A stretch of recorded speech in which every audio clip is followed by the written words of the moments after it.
الحمدللہ وکفا والصلاة والسلام علی عباده الذین اصطفا خصوصاً علی افضلہم وخاتم النبیین محمد الامین وعلی آلہ وصحبہ اجمعین اما بعد فاعوذ باللہ من الشیطان الرجیم بسم اللہ الرحمن الرحیم ان فی خلق السماوات والارض واختلاف اللیل والنہار والفلک التي تجری فی البحر بما ينفع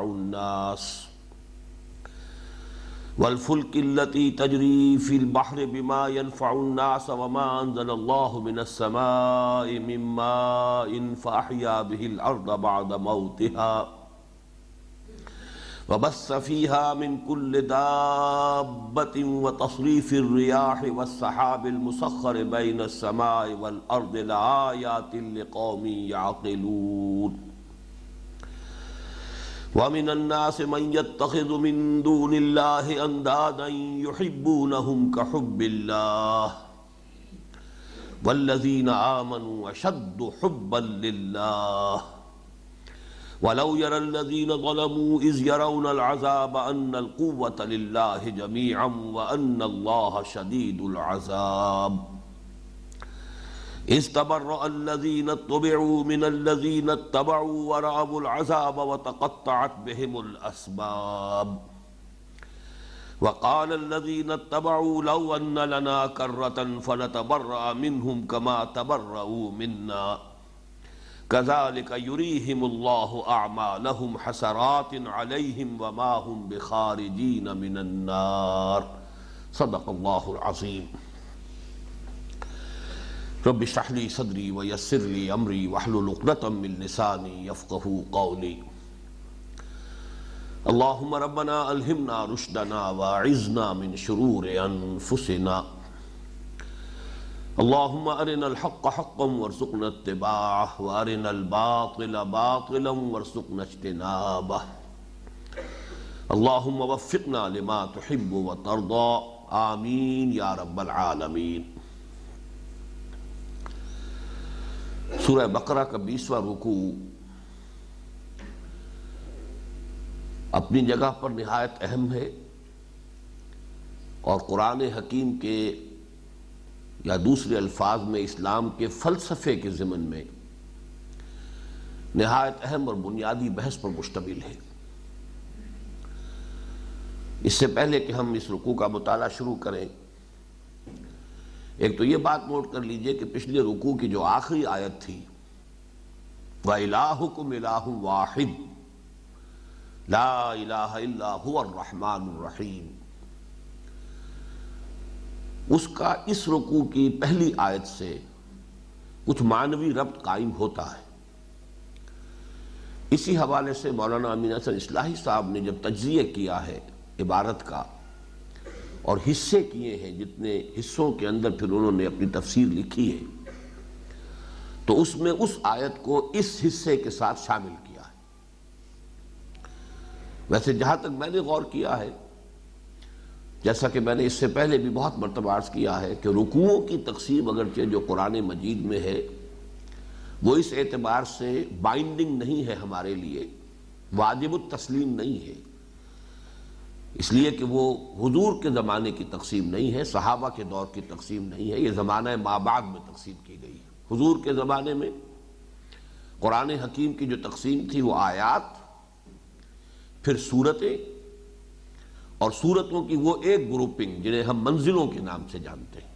بس یہ 3 اصطلاحات تھیں کہ جو حضور صلی اللہ علیہ وسلم اور صحابہ کرام کے دور میں موجود تھیں۔ آیتیں ہیں اور وہ بیسک یونٹ ہے قرآن مجید کا آیت۔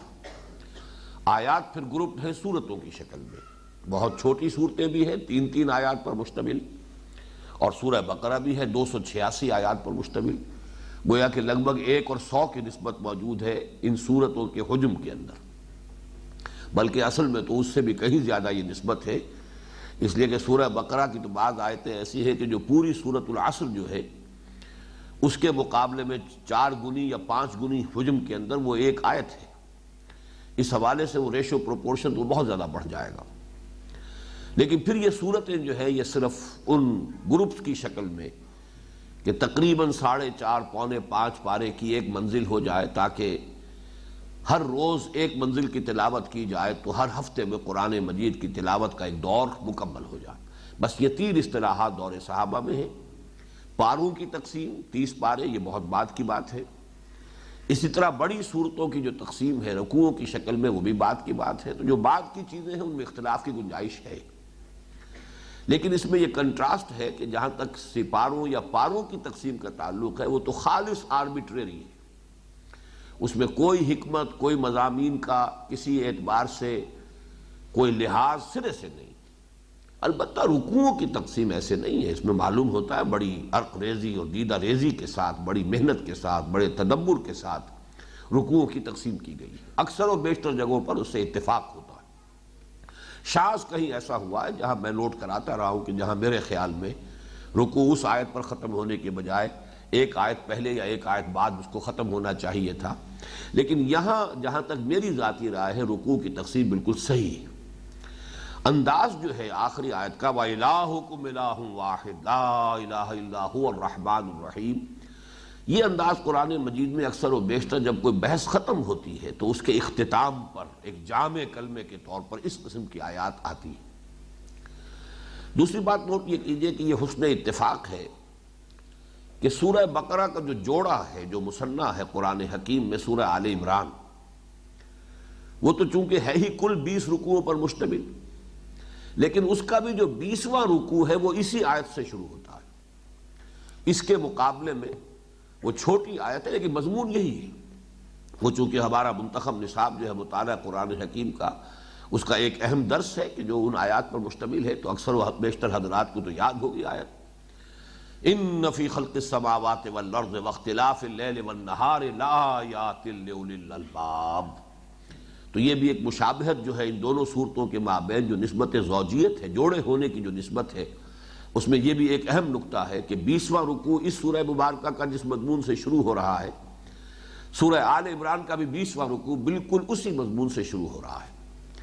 پھر وہاں بھی ایک عجیب بات ہے کہ 19واں رکوع جو ہے اس کے اختتام پر بالکل اسی طرح کی آیت ہے. وہاں فرمایا گیا وَلِلَّهِ مُلْكُ السَّمَاوَاتِ وَالْأَرْضِ وَاللَّهُ عَلَىٰ كُلِّ شَيْءٍ قَدِيرٌ. 19واں رکوع کنکلوڈ ہو رہا ہے اسی طرح کی، جیسا کہ میں نے عرض کیا کہ اکثر و بیشتر جب کہیں کوئی بحث ختم ہوتی ہے تو کنکلوڈنگ ریمارکس جو اس کو یعنی یوں سمجھیے کہ اختتامی جو آیت ہوتی ہے وہ بہت جامع ہے اور بڑی پرجلال، پرہیبت اور اپنی ایک شان جو ہے وہ لیے ہوئے. بالکل وہی بات یہاں ہے وَإِلَٰهُكُمْ إِلَٰهٌ وَاحِدٌ لَا إِلَٰهَ إِلَّا هُوَ الرَّحْمَٰنُ الرَّحِيمُ. اس پر 19واں رکوع ختم ہوا تھا اور اب 20واں رکوع شروع ہو رہا اس آیت مبارکہ سے. اس آیت کو جیسا کہ اس سے پہلے میں نے کئی مرتبہ عرض کیا، میں نے ایک عنوان دیا. یہ عنوانات صرف اس لیے ہوتے ہیں تاکہ ذہن میں کوئی چیز جو ہے آسانی کے ساتھ محفوظ رہ سکے، ذہن کے میں مستحضر رہ سکے. تو اس کا عنوان جو میں نے قائم کیا وہ آیت الآیات، یعنی جتنی آیات اس ایک آیت میں اللہ تعالیٰ نے جمع کی ہیں اس کی کوئی دوسری نظیر پورے قرآن میں موجود نہیں. آیت سے مراد یہ جو فینومینا ہے، فینومینا آف دی نیچر، ان کو قرآن مجید اللہ کی نشانیاں قرار دیتا ہے. تو جیسا کہ میں نے ابھی آپ کو آیت سنائی جو سورہ آل عمران کے 20ویں رکوع کی پہلی آیت ہے ان فی خلق السماوات والارض واختلاف اللیل والنہار لآیات لأولی الالباب. لیکن یہ کہ جتنی آیات یہاں جمع کی گئی ہیں اس ایک آیت میں، ان فی خلق السماوات والارض واختلاف اللیل والنہار، یہاں تک تو بالکل وہی الفاظ ہیں جو سورہ آل عمران کی آیت کے. یقیناً آسمانوں اور زمین کی تخلیق میں اور رات اور دن کے الٹ پھیر میں اختلاف کے دو معنی ہے. ایک اختلاف کا وہ لفظ مفہوم ہے کہ جو اردو میں بھی ہم جانتے ہیں، فرق. اختلاف کے معنی فرق. رات کی کیفیت اور ہے، دن کی کیفیت اور ہے. رات تاریک ہے، دن جو ہے روشن ہے. رات جو ہے وہ آرام کے لیے ہے، دن بنیادی طور پر کام کے لیے ہے، معاشی دوڑ بھاگ کے لیے ہے. لیکن یہ کہ اختلاف کے دوسرے معنی بھی ہیں. خلف کہتے ہیں پیچھ کو. تو اختلاف ایک دوسرے کا پیچھا کرنا، کہ جیسے یہ دن اور رات ایک دوسرے کے پیچھے لگے ہوئے ہیں، ایک دوسرے کے تعاقب میں. ان فی خلق السماوات والارض واختلاف اللیل والنہار، رات اور دن کے فرق و امتیاز میں بھی اور رات اور دن کا ایک دوسرے کا جو تعاقب یہ کر رہے ہیں ان میں بھی والفلک التی تجری فی البحر بما ينفع الناس، اور اس کشتی میں یا ان کشتیوں میں کہ جو چلتی ہیں باہر، سمندر کو بھی کہیں گے اور عام طور پہ لفظ جو عام طور پر جو عربی زبان میں دریا کو باہر کہا جاتا ہے، جو دریاؤں میں چلتی ہیں کشتیاں، والفلک التی تجری فی البحر بما ينفع الناس، وہ سامان لے کر کے جو لوگوں کو نفع پہنچاتا ہے۔ آپ کو معلوم ہے کہ دریائی جو ایک ذریعہ مواصلات ہے، یہ دنیا میں بہت قدیم چلا آ رہا ہے، دریاؤں کے ذریعے سے، کشتیوں کے ذریعے سے ضرورت کی چیزیں ایک سے دوسرے مقام تک منتقل ہوتی رہی ہیں، یہ بہت پرانا فینومینن ہے۔ والفلک التی تجری فی البحر بما ينفع الناس وما انزل اللہ من السماء من ماء، اور جو اتارا اللہ نے بلندی سے، آسمان سے، سما کے لفظی معنی بلندی کے ہیں، صاحب السمو آج کل کہا جاتا ہے، عالی مرتبت، کوئی بہت بڑا شخص ہے، اس کا القاب جو ہے آپ نے اس کا نام لینا ہے پہلے کسی القاب کے ساتھ، تو صاحب السمو، تو سین میم اور واو اصل میں ہے بلندی کے لیے، اور اسی سے سما بلندی۔ وما انزل اللہ من السماء من ماء، اور اللہ نے بلندی سے، یا ہم اس کا ترجمہ آسمان بھی کریں گے جو عرف عام میں ترجمہ ہے، من ماء، از قسم ماء، پانی کی قسم سے جو شے اللہ نے نازل کی۔ آسمان سے اور بھی کچھ نازل ہوتا ہے، فرشتے بھی نازل ہوتے ہیں اللہ تعالیٰ کے احکام کی تنفیذ کے لیے، لیکن یہاں پر در حقیقت پانی کے نزول کی طرف یعنی بارش کی طرف اشارہ ہو رہا ہے۔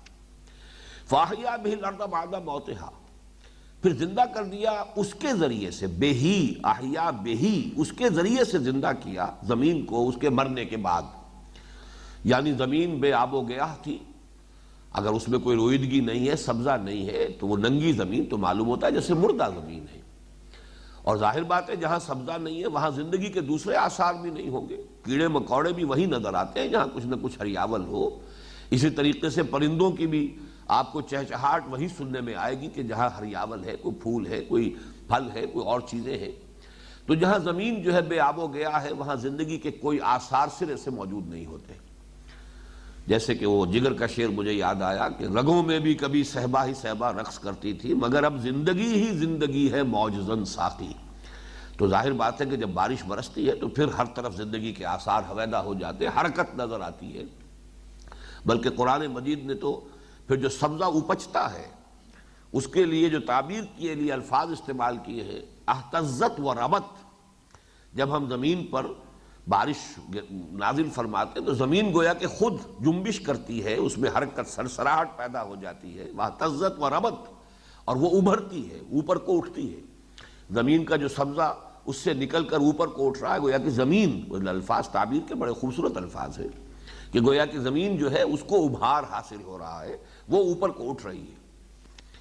وَبَثَّ فِيهَا مِن كُلِّ دَابَّةٍ، اور اس زمین میں اللہ نے پھیلا دیے، بس یبسو پھیلا دینا، منتشر کر دینا، من کل دابہ، دبہ یدبو، جو چیزیں زمین پر چل رہی ہیں، چلنے والی، یعنی تمام حیوانات، جو بھی چیزیں اللہ نے پیدا کی ہیں تو زمین کے اندر ان کو پھیلا دیا۔ وتصریف الریاح، اور ہواؤں کے چلنے میں، اور چلنے کی بجائے چلانے میں ہونا چاہیے، اس لیے کہ باب تفعیل ہے، یہ متعدی فعل ہے، چلنا جو ہے یہ تو فعل لازم ہوگا۔ ہواؤں کو جو چلانا ہے اللہ تعالیٰ چلا رہا ہے، اللہ تعالیٰ ہی کی حکمت ہے، اللہ ہی کا حکم ہے، اسی کے بنائے ہوئے قانون ہیں۔ وتصریف الریاح والسحاب المسخر، اور ان بادلوں میں کہ جو مسخر ہیں بین السماء والارض، آسمان اور زمین کے مابین، یعنی جو فضا میں معلق ہیں اور چل رہے ہیں، تیر رہے ہیں۔ اب یہ اتنے ہیں فینومینا آف دی نیچر جن کو اس ایک آیت میں جمع کیا گیا۔ جیسا کہ میں نے عرض کیا، میرے نزدیک قرآن مجید میں میرے علم کی حد تک کوئی اور آیت ایک آپ کو نہیں ملے گی، بلکہ آپ کو سورۃ النحل ہے خاص طور پر، جن میں یہ مضامین آئے ہیں بڑی کثرت کے ساتھ، سورۃ الروم ہے، معلوم ہوگا کہ ان میں سے ایک ایک چیز کی طرف ومن آیاتہ ومن آیاتہ ومن آیاتہ، ایک ایک فنومینن کو لے کر اللہ تعالیٰ کی آیات کی حیثیت سے ان کی طرف توجہ دلائی گئی ہے۔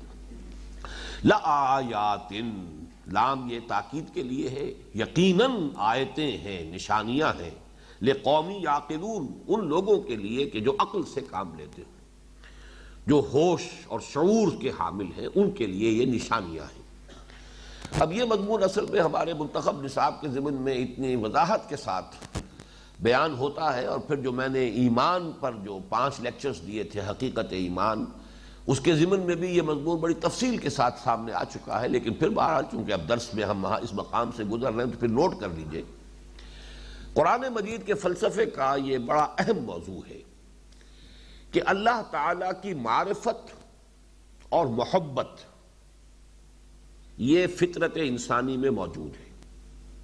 ہر انسان، ہر بچہ جو نسل آدم کا پیدا ہوتا ہے، جس کے بارے میں حدیث میں الفاظ آئے کل مولود یولد علی الفطرہ فابواہ یحودانہ او یمجسانہ او ینصرانہ، ہر بچہ فطرت اسلام لے کر آتا ہے، فطرت اسلام پر پیدا ہوتا ہے۔ اس سے مراد کیا ہے؟ اس کے قلب میں، اور صحیح تر لفظ ہوگا اس کی روح میں۔ عام طور پر اس چیز کے لیے قرآن مجید میں لفظ قلب آتا ہے، روح کا لفظ بہت کم استعمال ہوا ہے، انسان کی تخلیق کے ضمن میں آیا ہے بار بار۔ وَنَفَخْتُ فِيهِ مِن رُوحِي وَنَفَخَ فِيهِ مِن رُوحِهِ سورہ سجدہ میں آیا ہے۔ لیکن یہ کہ ویسے عام طور پر انسان کی جو بیسک فیکلٹیز ہیں ان کے ضمن میں روح کا لفظ کم آیا ہے، قلب کا لفظ آتا ہے بار بار۔ لیکن قلب اصل میں مسکن ہے اس روح کا۔ اس حوالے سے جو چیزیں بھی متعلق ہیں روح کے ساتھ، قرآن مجید میں ان کا تذکرہ قلب کے حوالے سے ہوتا ہے۔ اس قلب انسانی میں، یا صحیح تر الفاظ استعمال کیے روح انسانی میں، جو کہ حقیقت میں امر رب ہے، یسألونک عن الروح قل الروح من امر ربی، اس امر رب میں اللہ کی معرفت بھی موجود ہے پوٹینشلی، اور اللہ کی محبت بھی موجود ہے۔ لیکن یہ دونوں چیزیں ڈورمنٹ ہیں، انرٹ ہیں، ان ایکٹیو ہے، خابیدہ صورت میں ہے۔ تو ایمان جسے ہم کہتے ہیں در حقیقت اسی انسان کی اس باطنی جو اس کے اندر موجود ہے، معرفت رب اور محبت خداوندی، ان کو ایکٹیویٹ کرنے کا نام ہے ایمان۔ یہ تحت شعور سے ابھر کر شعور کی سطح پر آ جائیں، یہ ہے ایمان۔ اور اس کے لیے جو 2 بنیادی اصطلاحات ہیں قرآن مجید کی، ایک لفظ آیت اور ایک لفظ ذکر یا تذکیر یا تذکرہ، یہ مختلف اس کے جو ہے اس کی شکلیں ہو جائیں گی۔ اس لیے کہ آیت کسے کہتے ہیں؟ نشانی۔ نشانی کا مفہوم کیا ہے؟ وہ شے کہ جسے دیکھتے ہی بغیر کسی ارادے کے خود بخود کوئی اور شے یاد آ جائے، وہ اس کی نشانی ہے۔ آپ کے دوست نے کبھی کوئی شے آپ کو دی تھی، کوئی قلم دیا تھا، کوئی اور رومال دیا تھا، وہ کہیں آپ کے ٹرنک کے اندر محفوظ رکھا رہا۔ اب بہت عرصہ ہو گیا اس دوست سے ملاقات نہیں ہوئی، لہذا وہ آپ کے وہ جو شعور کی سطح ہے اس سے وہ آنکھ اوجل پہاڑ اوجل وہ آپ کے ذہن سے دور ہو چکا ہے۔ اچانک کبھی آپ نے ٹرنک کھولا اور وہ قلم جو ہے وہ اس پر آپ کی نگاہ پڑی، دوست یاد آ گیا۔ اس میں آپ کی کسی کانشس ایفرٹ کو دخل نہیں ہے، نہ آپ نے چاہا نہ کوشش کی، بلکہ وہ تو نشانی دیکھتے ہی کچھ ہے یاد آ گئی۔ اس معنی میں یہ لفظ آیت جو ہے قرآن حکیم کا بہت بنیادی لفظ ہے کہ کائنات کی ہر شے اللہ کی نشانی ہے۔ وَفِي كُلِّ شَيْءٍ لَهُ آیَةٌ تَدُلُّ عَلَىٰ أَنَّهُ وَاحِدٌ، ہر شے میں اس کے لیے ایک نشانی موجود ہے۔ در حقیقت ہر شے اپنے وجود سے مظہر ہے اللہ تعالیٰ کی صفات کمال کی، جیسے کہ تصویر جو ہے وہ مصور کے کمال فن کا منہ بولتا ثبوت ہے، اس کی نشانی ہے۔ اسی طریقے سے کائنات کی ہر شے اللہ تعالیٰ کی خلاقی، اس کی صنائی، اس کے علم کامل، اس کی قدرت کاملہ، اس کی حکمت کاملہ، اس کے ثبوت ہے، اس کی نشانیاں ہیں۔ ان کو دیکھو، اللہ کو یاد کرو۔ برگ درختان سبز در نظر ہوشیار، ہر ورق دفتر اصل معرفت کردگار، ایک ایک پتا جو ہے اللہ تعالیٰ کی معرفت کا دفتر ہے، اس کو دیکھو گے اور کوئی تمہیں یاد آ جائے۔ یہ یاد آ جانا جو ہے اسی کا نام تذکر ہے۔ افلا یتذکرون، کیا یہ تذکر نہیں کرتے؟ تذکیر ہوگا یاد دلانا۔ اے نبی اس قرآن کے ذریعے سے تذکیر کیجئے، فذکر بالقرآن من یخاف وعید، تذکیر کیجئے۔ تذکیر کے لیے صحیح لفظ ہوگا ریمائنڈنگ۔ تو معلوم ہوا کہ پہلے کوئی چیز ہے تو جسے ریمائنڈ کیا جا رہا ہے، ریمائنڈ کیا جا رہا ہے، ریممبر، ریمائنڈ۔ اس کا مطلب یہ ہے کہ کوئی نئی شے نہیں بتائی جا رہی، کوئی نیا علم نہیں دیا جا رہا، کوئی نئی بات نہیں سکھائی جا رہی، بلکہ در حقیقت کوئی پہلی بات ہے جو کہیں آپ کے حافظے میں نیچے اتر گئی ہے، شعور کی سطح سے ذرا نیچے چلی گئی ہے، اسے وہیں سے کھینچ کر اوپر لانا ہے۔ جیسے کہ آپ ڈول جو ہے اس کنویں میں ڈال کر نیچے سے پانی کھینچتے ہیں، پانی تو وہاں ہے، ڈول نے صرف اس پانی کو وہاں سے کھینچ لیا ہے۔ اس اعتبار سے کائنات میں اور تمہارے اپنے اندر وفی انفسکم افلا تبصرون، تو دو طرح کی یہ آیات جو ہے کہ ایک آیات آفاقی ہے، اس کائنات کے اندر سورج ہے، چاند ہے، دن رات کا الٹ پھیر ہے، آسمان اور زمین کی تخلیق ہے، پھر یہ جو سارے فینومینن ہے جو نظر آ رہے ہیں، فینومینا ہے آف دی نیچر، ان میں سے ہر ایک اللہ کی ایک نشانی ہے۔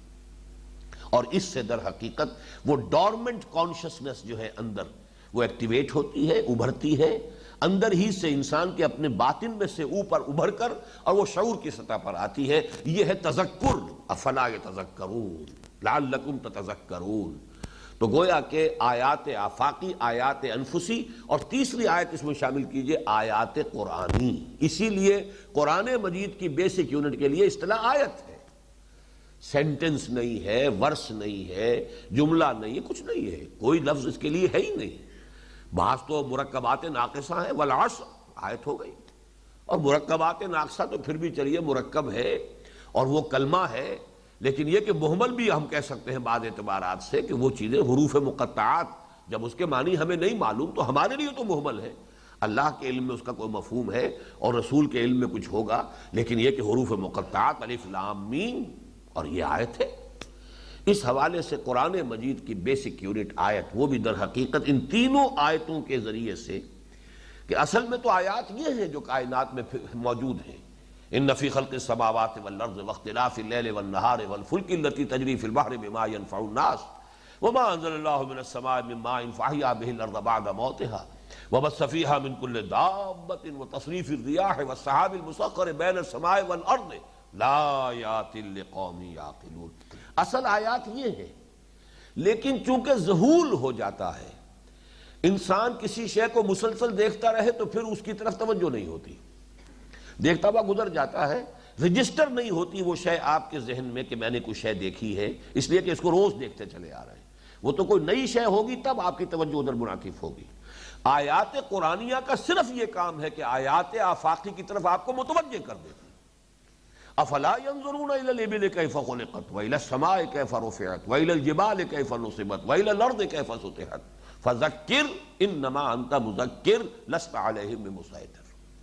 اے نبی یاد دلانے کی کوشش کیجئے، یاد دہانی کیجئے، آپ سوائے یاد دہانی کرانے کے اور کوئی آپ کا کام نہیں، آپ کو کوئی اور اختیاری حاصل نہیں، آپ ان پر داروغہ نہیں ہے، آپ ان کے ذمہ دار نہیں ہیں، آپ ان کے ٹھیکیدار نہیں ہیں، آپ کو ان کے اوپر کوئی اختیار اور قدرت اور جبر حاصل نہیں ہے۔ انک لا تہدی من احببت ولکن اللہ یہدی، جو ہے اگر پردے اتنے گہرے پڑ گئے ہیں تعصب کے اور ہٹ درمی کے تو وہ نہیں مانے گا تو نہیں مانے گا، آپ زبردستی کسی سے منوا نہیں سکتے۔ بہرحال یہ ہے اصل میں جو قرآن کا بیسک فلسفہ ہے، روح انسانی میں اللہ تعالیٰ کی معرفت، اللہ تعالیٰ کی محبت دونوں موجود۔ میں خاص طور پر یہاں لفظ محبت کا اس لیے استعمال کر رہا ہوں، یعنی اس کے اوپر اضافہ کر کے معرفت کے ساتھ، کہ اگلی آیت اصل میں بنیادی طور پر اسی پر گفتگو کر رہی ہے۔ تو اللہ کی معرفت اور اللہ کی محبت دونوں روح انسانی میں موجود ہیں، یہ وہیں کی شے ہے، وہیں سے آئی ہے اور یہ چیزیں اس میں ہیں، لیکن ڈورمنٹ ہیں، ان کو صرف ایکٹیویٹ کرنے کے لیے وہی قرآنی نازل ہوئی ہے، اور وہی قرآنی کی آیات ادھر توجہ دلاتی ہیں، تذکیر کراتی ہیں، یاد دہانی کراتی ہیں۔ فذکر بالقرآن من یخاف وعید لآیات لقوم یعقلون۔ اب یہاں ذرا نوٹ کیجئے کہ یہاں مراد یعقلون سے کیا ہے۔ اول تو ہم اس کا تقابل کرتے ہیں، وہ جو آیت ہے القرآن یفسر بعضہ بعضا کے اصول کے تحت سورہ آل عمران کی آیت جو ہے وہ ختم ہوتی ہے لآیات لأولی الالباب۔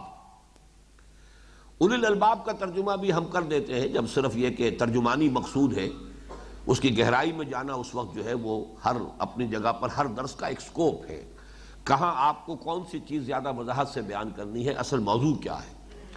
وہاں چونکہ جو سنتھسس ہے ایمان کا کہ توحید یا ایمان باللہ سے آگے ایمان بالمعاد، ایمان بالآخرہ کے مابین منطقی اور عقلی ربط کیا ہے، یہ اصل میں اس جو مقام پر جو اصل بحث ہے وہ اس سے متعلق ہے۔ لہذا زیادہ تفصیل میں ہم وہاں نہیں جاتے کہ وہاں کہتے ہیں ہوش مند لوگ، باشعور لوگ، اولو الالباب، لب والے لوگ۔ الباب جمع ہے لب کی، لب کسے کہتے ہیں؟ کسی شے کا لب لباب، یہ ہماری اردو میں بھی لفظ مستعمل ہے، لب لباب، یہ پوری بحث کا خلاصہ یہ ہے۔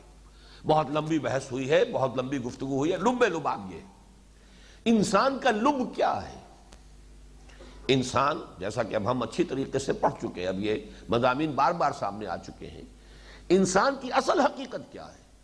وہ اس کی روح ہے، وہ اس کا یہ حیوانی وجود نہیں ہے۔ حیوانی وجود تو در حقیقت ایک مرکب ہے جس کے اوپر راکب کی حیثیت جو ہے در حقیقت اس روح انسانی کی ہے، یہ روح ربانی کی ہے۔ اس حوالے سے لب جو ہے انسان کا وہ اس کی وہ روح ہے۔ انسان اس کی وجہ سے بنا ہے، انسان اپنے جسم حیوانی کی وجہ سے یہ مسجود ملائک نہیں بنا ہے، اشرف المخلوقات نہیں بنا ہے۔ اسی لیے دو آیتیں جو ہیں سورہ صاد اور سورہ حجر، اس میں جو الفاظ آئے ہیں بہت ہی کلیئر، فَإِذَا سَوَّيْتُهُ وَنَفَخْتُ فِيهِ مِن رُوحِي فَقَعُوا لَهُ سَاجِدِينَ، جب میں اس کا تسویہ کر لوں، اس کی نوک پلک سنوار دوں، آدم کی اس کی تخلیق بھی مکمل ہو جائے، تسویہ بھی ہو جائے، اور پھر میں اس میں اپنی روح میں سے پھونک دوں، تب گر پڑنا اس کے سامنے سجدے میں۔ اب یہ جو فا یہاں آیا ہے فَقَعُوا لَهُ سَاجِدِينَ، اس سے معلوم ہوا کہ حیوان انسان مسجود ملائک نہیں ہے، بلکہ در حقیقت وہ روح ربانی کے پھونکے جانے کے بعد پھر وہ مسجود ملائک بنا ہے۔ تو اصل انسان تو وہ روح ربانی ہے جو اس میں پھونکی گئی۔ اس حوالے سے اب دیکھیے، میں نے یہ چونکہ ابھی حال ہی میں ہماری ایک 4 روزہ تربیت گاہ ہوئی ہے، مسائل حکمت، قرآن مجید کی روح سے انسانی علم 2 ہے، اور انسانی وجود یہ بھی مرکب وجود ہے، 2 وجودوں پر مشتمل ہے ہمارا وجود، وجود حیوانی، وجود روحانی۔ ان دونوں کی انڈیپینڈنٹ عقلیں ہیں، ایک عقل حیوانی ہے جس کا تعلق ہمارے اس برین سے ہے، حیوانات کے اندر بھی وہ عقل موجود ہے۔ میں نے تو بارہا آپ کو اپنے ایک تجربے کی، چھوٹا سا تجربہ تھا جس کی مثال کے طور پر اسی کو میں دہراتا رہتا ہوں، کہ ایک چھوٹا سا کیڑا وہ ایک طرف کو جا رہا تھا، میں نے اس کے آگے ایک تنکا رکھ دیا، اس نے جب اس کو محسوس کیا اس نے اپنا رخ بدل دیا، میں نے پھر تنکا پھر اس کے آگے ٹکا دیا، اس نے پھر رخ بدل لیا اپنا، تیسری مرتبہ پھر میں نے تنکا اس کے سامنے رکھ دیا، اس نے پھر رخ بدلا، چوتھی مرتبہ جب رکھا وہ اب اس تنکے کے اوپر سے گزرا۔ اب اس کا انالیسس کیجئے، اس میں پرسیپشن بھی ہے، تھنکنگ بھی ہے، پھر ڈیسیجن میکنگ بھی ہے۔ اس نے محسوس کیا میرے راستے میں رکاوٹ ہے، لہذا مجھے اپنا رخ بدلنا چاہیے، مجھے اسے ایوائڈ کرنا ہے، اس نے رخ بدل دیا۔ دوسری مرتبہ پھر اس نے وہی کیا، ایوائڈ کیا، تیسری مرتبہ پھر ایوائڈ کیا، چوتھی مرتبہ آخر اس نے تنگ آمد بجنگ آمد اس نے فیصلہ کیا ہے کہ یہ رکاوٹ میرا پیچھا نہیں چھوڑ رہی ہے، I have to overcome it۔ یہ سارا معاملہ آپ غور کیجئے، اور تعقل ہمارے اندر اور کون سا تعقل ہے؟ حیوانی تعقل تو اسی کا نام ہے، اس کو آپ 1000 سے ضرب دے لیں، کروڑ سے ضرب دے لیں، نوعیت تو نہیں بدلے گی، وہ معاملہ کوانٹیٹیٹیو ہوگا، کوالیٹیٹیو نہیں ہوگا۔ تو عقل انسانی جس کا ہم کہتے ہیں، اس میں جو عقل حیوانی ہے وہ اصل میں اسی عقل کی ہائر ایوالوڈ فارم ہے۔ لیکن اگر یہی کچھ ہوتی تو واقعہ یہ ہے کہ پھر انسان بس ایک زیادہ ترقی یافتہ اور زیادہ ارتقاء یافتہ حیوان ہوتا۔ اصل عقل قرآن جو لفظ استعمال کرتا ہے، عجیب بات یہ ہے کہ لفظ عقل قرآن میں آیا ہی نہیں، یہ ذرا نوٹ کیجئے، عقل بطور اسم ایک فیکلٹی کی حیثیت سے کہیں قرآن میں نہیں، ایک پروسیس کے طور پر تو یاقلون تاقلون یہ تو ہے، لیکن یہ تو ایک ورب کی شکل میں ہے، یاقلون ہو تاقلون ہو۔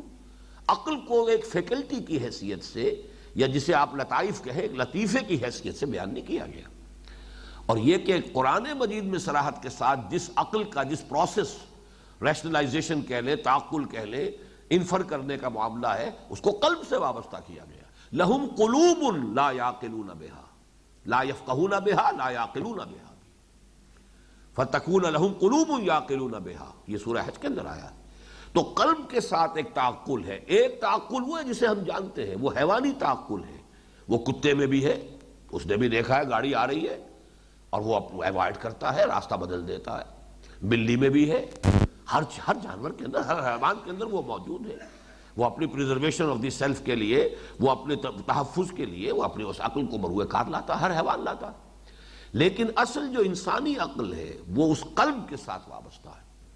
تو جنہوں نے یوں سمجھیے کہ وہ جو ایک شعر ہے بڑا پیارا کہ مجھے یہ ڈر ہے دل زندہ تو نہ مر جائے کہ زندگانی عبارت ہے تیرے جینے سے، یہ عقل جو ہے یہ تو ابو جہل کی بھی بہت ایکٹیو تھی، ورلڈلی وائز ہونے میں اس کے کوئی شک نہیں تھا۔ ابو لہب جو ہے ورلڈلی وائز ہونے کے اعتبار سے تو بہت بلند تھا، وہ تو خیر ابو جہل سے بھی آگے کی شے تھا۔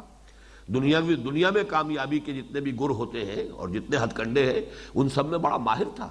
ابو جہل تو پھر اس سے کمتر تھا، اس کے اندر تو پھر بھی کسی شے کے ساتھ ایک وابستگی وفاداری والی تھی کہ وفاداری بشرط استواری عین ایمان ہے، اس کے اندر وہ موجود تھی۔ اس نے اپنے باطل نظریات کے لیے اپنی جان قربان کی ہے۔ لیکن یہ کہ وہ ورلڈلی وائز ابو لہب تو ایسا تھا، وہ مرسنری اس نے بھیج دیا تھا غزوہ بدر میں، خود نہیں گیا، وہ اپنی جگہ پر کرائے کا سپاہی بھیجا، خود نہیں گیا، اس لیے کہ بہرحال اپنے آپ کو بچانا جو ہے وہ سیفٹی فرسٹ جو ورلڈلی وزڈم کا تقاضا ہے، اپنا تحفظ جو ہے وہ ہر شے پر مقدم رہنا چاہیے، وہ اس میں بہت آگے تھا ابو جہل سے۔ تو وہ عقل حیوانی اور شے ہے۔ یہاں جس عقل کا تذکرہ ہو رہا ہے وہ ہے وہ قلب سے تعلق جس کا ہے، لہم قلوب لا یفقہون بہا وَلَهُمْ آذَانٌ لَا يَسْمَعُونَ بِهَا وَلَهُمْ أَعْیُنٌ لَا يُبْصِرُونَ بِهَا أُولَٰئِکَ کَالْأَنْعَامِ بَلْ هُمْ أَضَلُّ۔ جو لوگ کہ اپنی ان فیکلٹیز کو بروئے کار نہیں لاتے وہ تو حیوانوں کے مانند ہیں، ان سے بھی گئے گزرے۔ بہرحال اس کو ذہن میں رکھیے۔ ویسے یہ کہ جہاں تک عقل حیوانی کا تعلق ہے اس کو بھی آپ اس کی نفی نہ کیجئے، اس لیے کہ ظاہر بات ہے حیوانات میں بھی عقل انسانی جو ہے ظاہر بات ہے کہ وہ ہائیسٹ، اگر وہ نظریہ ارتقاء صحیح ہے، اگر وہ ارتقاء کا وہ جو بھی پروسیس بیان کیا ڈارون نے یا کسی اور نے بیان کیا ہے اس کو آپ نظر انداز کیجئے، لیکن یہ تو ہے higher lower animals, higher animals اور اس سے اوپر کے ہائر اینیملز، لیکن سب سے اوپر تو انسان کھڑا ہے۔ تو عقل جو ہے حیوانی وہ بھی ہائیسٹ ایوالوڈ فارم میں تو انسان کے اندر ہے۔ یہی وجہ ہے کہ اس عقل کا بھی ظاہر بات ہے کہ رابطہ تو پھر ہے وہیں سے، اللہ ہی کی تخلیق ہے۔ یہ جو حیوانی ہمارا وجود ہے یہ بھی اللہ کا بنایا ہوا، یہ بھی اللہ کی نشانیوں میں سے ہے۔ وَفِي أَنفُسِكُمْ أَفَلَا تُبْصِرُونَ۔ تو یہ عقل بھی بالکل بیکار شے نہیں ہے۔ یہ عقل جو ہے اس کے بارے میں بھی کہا اور ٹھیک کہا ہے کہ عقل گو آستاں سے دور نہیں، اس کے بھی آخر ایک اس کی بھی رسائی ہے کہیں تک، تو اس کی قسمت میں پر حضور نہیں، اگرچہ منزل تک پہنچا نہیں سکتی یہ عقل، لیکن خود یہ کہ بہرحال چراغ راہ تو ہے، چراغ راہ ہے منزل نہیں ہے۔ گزر جا عقل سے آگے کہ یہ نور، چراغ راہ ہے منزل نہیں، لیکن چراغ راہ تو ہے۔ اس حوالے سے وہ عقل بھی انسان کو پہنچاتی ہے، لیکن یہ کہ منزل تک پہنچا دینے والی عقل جو ہے وہ در حقیقت وہ عقل انسانی، وہ عقل روحانی جس کا تعلق قلب کے ساتھ ہے۔ تو ان فی خلق السماوات والارض واختلاف اللیل والنہار والفلک التی تجری فی البحر بما ينفع الناس وما انزل اللہ من السماء من ماء فاحیا به الارض بعد موتها وبث فیها من کل دابۃ وتصریف الریاح والسحاب المسخر بین السماء والارض لآیات لقوم یعقلون۔ اب اس کا جو نتیجہ نکلنا چاہیے، یہ ذرا فرق نوٹ کر لیجئے۔ میں بتا چکا ہوں کہ سورہ آل عمران وہ ہمارا منتخب نصاب کا درس ہے، وہاں جو ہے فوراً بات شروع ہو جاتی ہے ایمان باللہ سے معاد کی طرف۔ الذین یذکرون اللہ قیاما وقعودا وعلی جنوبہم ویتفکرون فی خلق السماوات والارض ربنا ما خلقت ھذا باطلا سبحانک فقنا عذاب النار۔ یہ فرق ہے سورہ بقرہ کی آیت اور سورہ آل عمران کی آیت۔ یہاں اصل میں اس کے بعد توحید کا جو تقاضا عملی ہے اب وہ بیان ہو رہا ہے، اور یہ پھر میں عرض کروں گا کہ فلسفہ قرآن کے اعتبار سے بہت اہم مقام ہے یہ، اور یہ بھی ہمارے منتخب نصاب میں ایک دوسرے عنوان سے یہ بحث آ چکی ہے۔ سورہ حج کے آخری رکوع میں ضعف الطالب والمطلوب، وہ پورا فلسفہ وہاں تفصیل سے بیان ہوتا ہے۔ آج اس کا بھی میں اجمالی اعادہ کروں گا، پہلے ترجمہ کر لیجئے۔ وَمِنَ النَّاسِ، لوگوں میں کچھ ایسے بھی ہیں، مَن يَتَّخِذُ مِن دُونِ اللَّهِ أَندَادًا، جو اللہ کے سوا کچھ مد مقابل جو ہے انہیں اختیار کر لیتے۔ اتخاذ اخذہ سے، اخذہ یاخذ پکڑنا، اور باب افتعال میں مضبوطی سے پکڑ لینا، جو ان کو اختیار کر لیتے ہیں۔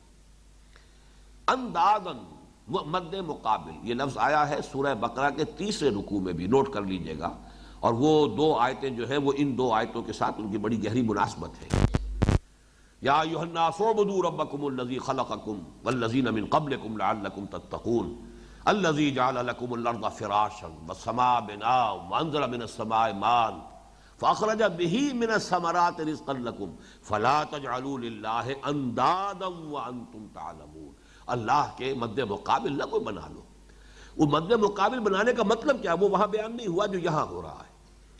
وہ یہ ہے کہ وَمِنَ النَّاسِ مَن يَتَّخِذُ مِن دُونِ اللَّهِ أَندَادًا يُحِبُّونَهُمْ كَحُبِّ اللَّهِ، ان سے محبت کرنے لگتے ہیں اللہ جیسی محبت، جیسی محبت اللہ کے ساتھ ہونی چاہیے ویسی محبت ان سے کرنے لگتے ہیں۔ یہ ہے ان کو اللہ کا مد مقابل ٹھہرا لینا، اللہ کا مد مقابل بنا لینا، اللہ کے مد مقابل کی حیثیت سے انہیں اختیار کر لینا۔ وَمِنَ النَّاسِ، اب اس کا فلسفہ کیا ہے؟ پہلی بات جو بالکل واضح ہو گئی کہ اللہ کی معرفت کا منطقی نتیجہ کیا ہے؟ وَالَّذِينَ آمَنُوا أَشَدُّ حُبًّا لِلَّهِ، شدید ترین محبت اللہ سے ہو، باقی ساری محبتیں اس کے تابع ہو جائیں۔ اشد افعال التفضیل کا صیغہ ہے، سب سے شدید ترین اللہ سے، باقی ساری محبتیں اس کے تابع ہیں۔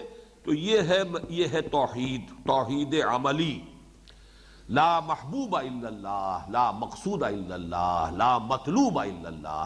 یہ وہاں سورہ حج میں آیا، ضعف الطالب والمطلوب، اللہ کے سوا کسی اور کو مطلوب بنا لیا تو وہ جس کو مطلوب بنایا ہے وہ بھی حقیر شے ہے، اور جو طالب بن گیا حقیر شے کا وہ خود بھی گویا کہ بہت حقیر ہو گیا۔ بلندی کے اوپر چڑھنا ہے تو کمند جو ہے وہ اونچائی تک پھینکنی ہوگی، تب کہیں اوپر چڑھیں گے۔ تو مقصود، تمہارا مقصود منزل ما کبریاست، مطلوب اور مقصود اللہ کی ذات سے کم تر کوئی شے نہیں ہونی چاہیے۔ Never settle for anything less, تم اللہ کے شاہکار ہو اس کی تخلیق کا، خلاقی کا۔ خلقتہ بیدی، میں نے دونوں ہاتھوں سے بنایا اس کو۔ وہ کہ جو مسجود ملائک ہے، تمام انسانوں کا مسجود، اور وہ ان چھوٹی چھوٹی چیزوں کو مطلوب بنا لے۔ منزل ما کبریاست، سوائے اللہ کے کوئی شے مطلوب کے درجے میں نہ آئے۔ حق ادا کرو، حق اپنے جسم کا بھی ادا کرو، حق اپنے نفس کا بھی ادا کرو۔ ان لنفسک علیک حقا وان لزوجک علیک حقا، اولاد کے حقوق ادا کرو، وطن کا حق ادا کرو، ہر شے کا حق ادا کرو، لیکن مطلوب کے درجے میں اللہ کے سوا کوئی نہیں۔ جو بھی مطلوب کے درجے میں آ گیا وہی تمہارا معبود ہے۔ در حقیقت یہ ہے توحید کا وہ تقاضا جو اس مقام پر آ رہا ہے۔ لب لباب اس توحید کا کیا ہے کہ مطلوب و مقصود اور محبوب حقیقی، باقی ساری محبتیں اس کے تابع ہوں۔ اولاد سے محبت کرو اللہ کی محبت سے نیچے نیچے، بیوی سے محبت کرے شوہر، اور شوہر سے محبت کرے بیوی، اللہ کی محبت سے نیچے نیچے۔ تمہارے پیر ہے، مرشد ہے، کوئی معلم ہے، استاد ہے، کرو محبت، ادب کرو، تعظیم کرو، محبت اللہ کی محبت سے نیچے نیچے۔ وطن سے محبت کرو، گھر سے محبت کرو، لیکن اللہ کی محبت سے نیچے نیچے۔ اگر تم ساری محبتیں اللہ کی محبت کے نیچے ہیں تو توحید ہے، اور کوئی ایک محبت بھی تمہارے دل کے سنگھاسن پر اللہ کی محبت کے برابر آ کر براجمان ہو گئی تو یہی شرک ہے۔ اور شرک کون سا ہوگا؟ چاہے وہ مال کی محبت ہو، تعس عبد الدینار و عبد الدرہم، ہلاک ہو جائے، برباد ہو جائے درہم و دینار کا بندہ، جس کے دل میں محبت مال کی اللہ کی محبت سے بڑھ گئی، وہ در حقیقت مال کا پجاری ہے، مال کا بندہ ہے۔ نام عبد الرحمن رکھ لیا ہے تو کیا ہے؟ حقیقت میں عبد الدینار ہے۔ تعس عبد الدینار و عبد الدرہم، ہلاک ہو گیا، برباد ہو گیا، یا ہلاک ہو جائے، برباد ہو جائے درہم و دینار کا بندہ۔ یہ ہے اصل۔ اسی کو امام ابن تیمیہ رحمۃ اللہ علیہ نے کہا توحید فی الطلب، ایک توحید فی العقیدہ ہے، عقیدے میں توحید۔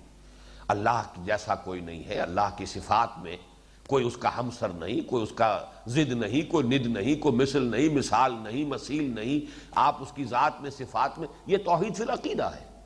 ایک توحید فی الطلب، توحید فی الطلب یہ ہے کہ مطلوب صرف اللہ کی رضا رہ جائے۔ تمہاری زندگی جو ہے یزداں بکمن داور ہے، ہمت مردانہ، اس سے کم تر کسی شے کو اپنا مطلوب و مقصود جو ہے قرار نہ دو۔ اگر یہ کیا تو بس یہی گمراہی ہے۔ وَمِنَ النَّاسِ مَن يَتَّخِذُ مِن دُونِ اللَّهِ أَندَادًا يُحِبُّونَهُمْ كَحُبِّ اللَّهِ۔ اس فلسفے کو جیسا کہ میں سورہ حج کی ان آیات کے حوالے سے بیان کرتا ہوں اکثر مواقع پر، اس کو باقاعدہ ایک فلسفے کی شکل میں مدون کیا ہے ہمارے اس دور میں ڈاکٹر رفیع الدین مرحوم مغفور نے۔ اگرچہ ان کا کہنا یہ ہے کہ یہ اصل میں ڈاکٹر اقبال کا، علامہ اقبال کا فلسفہ خودی ہے، وہ چونکہ شاعری میں بیان ہوا ہے اکثر و بیشتر، لہذا اس کو ایک فلسفے کی حیثیت سے مرتب اور مدون شکل میں اقبال کے کلام میں آپ تلاش نہیں کر سکتے۔ اسی لیے بہت سے لوگ جو ہیں اس کے لیے کھوج لگاتے لگاتے کوئی کہیں پہنچ جاتا ہے، کوئی نیٹشے کے ہاں پہنچ جاتا ہے، کوئی برکشاہ کے ہاں پہنچ جاتا ہے، کوئی کہیں اور پہنچ جاتا ہے، یہاں سے لیا ہے وہاں سے لیا ہے، جس پر کہ پھر انہوں نے خود ڈکٹیٹ کرایا سید نذیر نیازی کو کہ میرے فلسفہ خودی کا جو منبع ہے، سرچشمہ ہے، سورس ہے، وہ سورہ حشر کی وہ آیت ہے وَلَا تَكُونُوا كَالَّذِينَ نَسُوا اللَّهَ فَأَنسَاهُمْ أَنفُسَهُمْ۔ نہ نٹشے سے ہے، نہ بلسا سے ہے، نہ فلاں سے ہے، نہ فلاں سے ہے، میرے پاس جو کچھ ہے وہ تو قرآن کی اس آیت سے ہے۔ لیکن ڈاکٹر رفیع الدین صاحب نے اسے باقاعدہ، میں اسے چند جملوں میں آپ کے سامنے رکھ رہا ہوں، ڈاکٹر رفیع الدین نے اصل میں جتنے اس دور کے بڑے بڑے ماہرین نفسیات تھے، چاہے وہ فرائیڈ ہو، ایڈلر ہو، یونگ ہو، مختلف جتنے بھی میکڈوگل ہو، ان سب کے نظریات کی بڑی عالمانہ جو ہے اس کا کرٹیسزم کیا ہے اور ثابت کیا ہے کہ انسان کی شخصیت کی ٹوٹل توجیہ ان میں سے کسی کے نظریے سے نہیں ہوتی۔ انسانی شخصیت ہے کیا، اس کے محرکات عمل کیا ہے، وہ اس نتیجے پر پہنچاتے انسان کو دلیل کے ساتھ، استدلال کے ساتھ۔ یہ کوئی یعنی واعظانہ انداز نہیں ہے، بڑا فلسفیانہ انداز ہے کہ انسان کا جو بیسک انسٹنکٹ ہے، ہیومن انسٹنکٹ، یہ تو سب اینیمل انسٹنکٹس ہے، اس کے پریزرویشن آف دی سیلف ہے، پریزرویشن آف دی اسپیشیز ہے، ہرڈ انسٹنکٹ ہے، دی ارج ٹو ڈومینیٹ ہے، مختلف جو ہے ارجز ہے، حیوانات میں بھی ہے، سب میں نظر آ جائے گی۔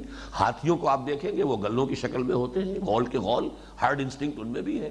آپ چیونٹیوں کو دیکھیے، آپ شہد کی مکھیوں کو دیکھیے، کتنی متمدن، کتنی کلچرڈ، ان کا پورا نظام ہے، ڈسپلن ہے، وہ سارا نظام وہاں موجود ہے۔ تو یہ انسٹنکٹس ہیں، لیکن یہ اینیمل وجود جو ہے انسان کا، حیوانی وجود، اس کے انسٹنکٹس ہیں۔ اصل میں انسانی جو ہے انسٹنکٹ وہ صرف ایک ہے، اور وہ یہ ہے کہ انسان کسی شے سے محبت کرنا چاہتا ہے، اس کو اپنا مطلوب و مقصود بنانا چاہتا ہے۔ کوئی آئیڈیل، کوئی تصور، کوئی نصب العین، کوئی آدرش، یہ ہندی کا لفظ آدرش بالکل اسی مفہوم میں ہے جس معنی میں نصب العین ہے عربی زبان کا۔ کوئی آئیڈیل، وہ آئیڈیل جو ہے کوئی شخص بھی ہو سکتا ہے، کوئی انسان ہو سکتا ہے، وہ کوئی نظریہ ہو سکتا ہے، وہ وطن ہو سکتا ہے، وہ قوم ہو سکتی ہے، قوم پرستی، وطن پرستی۔ اسی طریقے سے آپ اور ساری پرستشیں، دولت بھی ایک طرح کی پرستش جس کی ہوتی ہے، وہ بھی آئیڈیل بن جاتا ہے۔ اقتدار کی طلب، اس میں انسان اپنے آپ کو لگا دیتا ہے۔ ایک تصور کے حسن مبہم پر ساری ہستی لٹائی جاتی ہے۔ زندگی ترک آرزو کے بعد کیسے سانسوں میں ڈھالی جاتی ہے۔ اگر انسانی زندگی میں کوئی آرزو نہیں، امنگ نہیں، مقصد نہیں، نصب العین نہیں، تو یہ تو جیسے سانس کی آمد و شد ہے، بس آیا جا رہا ہے۔ ہیومن ویجیٹیبل ہے انسان جو ہے، در حقیقت حیوان انسان ہے، جیسے آج کل ہیومن ویجیٹیبل کا کانسیپٹ ہے کہ بعض مریض ایسے ہوتے ہیں کہ جیسے ویسے تقریباً موت ان کی واقع ہو چکی ہے، لیکن مشینوں کے اوپر آپ نے زندہ رکھا ہوا ہے، اس کو غذا بھی دے رہے ہیں، اس کا دل بھی چلا رکھا ہے، اس کا ہر شے جو ہے وہ اس کے ذریعے سے چل رہی ہے، وہ بڑھ بھی رہا ہے۔ جیسے کہ کوئی بڑی سی ککڑی ہو، اگر آپ اس کو یہ تمام چیزیں وہ ککڑی پھیلتی چلی جائے گی، وہ نہ معلوم گزوں کی لمبی ہو جائے گی۔ تو اسی طریقے سے وہ انسان جو ہے ہیومن ویجیٹیبل کی شکل میں پڑا رہے گا۔ تو یہ ہیومن ویجیٹیبلز ہے۔ انسان کا ایک ہی انسٹنکٹ ہے، اور وہ یہ ہے کہ کوئی نصب العین، کوئی مقصود، کوئی مطلوب، کوئی آدرش جس کے لیے جیے، جس کے لیے بھوک برداشت کرے، جس کے لیے مشقتیں جھیلے، جس کے لیے جان اور مال کے خطرات اور نقصانات برداشت کرے، جس کے لیے جان کی بازی کھیل جائے۔ اب آپ سوچئے وطن کے اوپر جانے قربان نہیں کر دیتا آدمی؟ کیوں کر دیتا؟ ورنہ یہ کہ اینیمل انسٹنکٹس کے اندر تو سب سے زیادہ پورٹنٹ انسٹنکٹ جو ہے وہ یہ ہے کہ اپنے آپ کو بچاؤ، preservation of the self. Animal instinct میں اس سے زیادہ پورٹنٹ کوئی انسٹنکٹ نہیں۔ لیکن آپ نے دیکھا نہیں لوگ اپنے نظریات پر، اپنے مقاصد کے لیے کیسی جانیں قربان کرتے ہیں۔ ہراکری کر رہا ہے جاپانی جو ہے، اپنے ہی ہاتھ سے جو ہے خنجر اپنے پیٹ کے اندر گھونپتا ہے اور چیرتا ہوا اوپر تک لے آتا ہے۔ کر رہا کس لیے؟